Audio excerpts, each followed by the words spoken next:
सिद्ध हो जाता है। हे गुरु ब्रह्मा, हे गुरु विष्णु,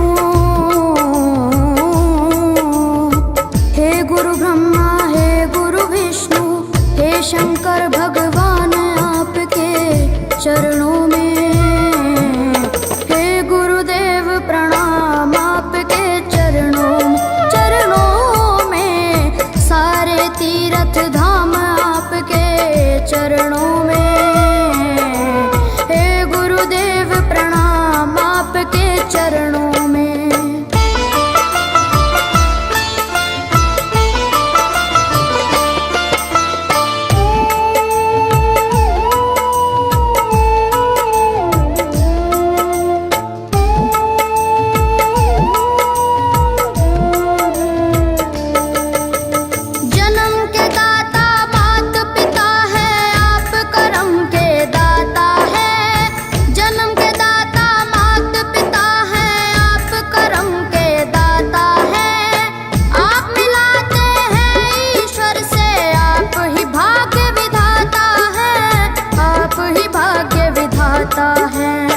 दुखिया मन को, रोगी तन को,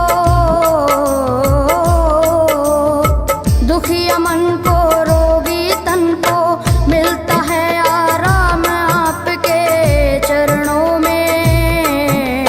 हे गुरुदेव प्रणाम आपके चरणों में, चरणों में, सारे तीर्थ धाम आपके चरणों में। गुरुदेव प्रणाम आपके चरणों में।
धाम आपके चरणों में। हे गुरुदेव प्रणाम आपके चरणों में। करता करे न कर सके, पर गुरु करे सब होए। सातों दीपानों खंड में गुरु से बड़ा न कोई, से बड़ा न कोई, प्यारे गुरु से बड़ा न कोई। मैं तो 7 समुद्र की मसी करूं, लेखन सब बन गए राय। सब धरती कागज करूं, पर गुरु गुण लिखा न जाए। प्यारे गुरु गुण लिखा न जाए। सारे तीर्थ धाम आपके चरणों में।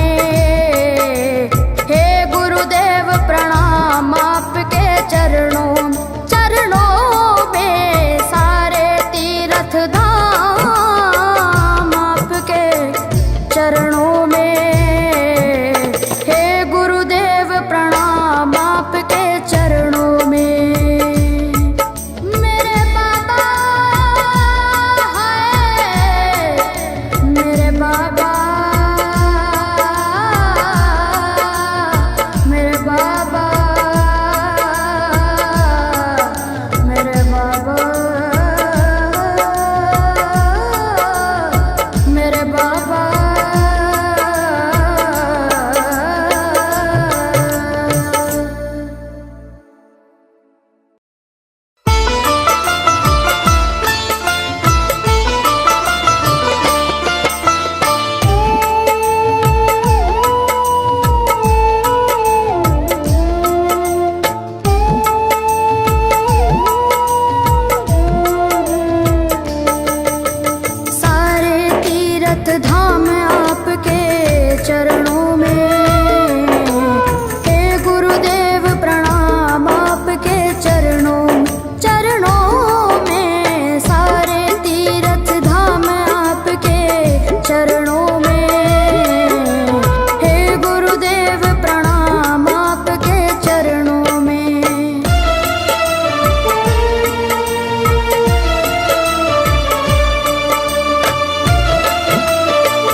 बाबा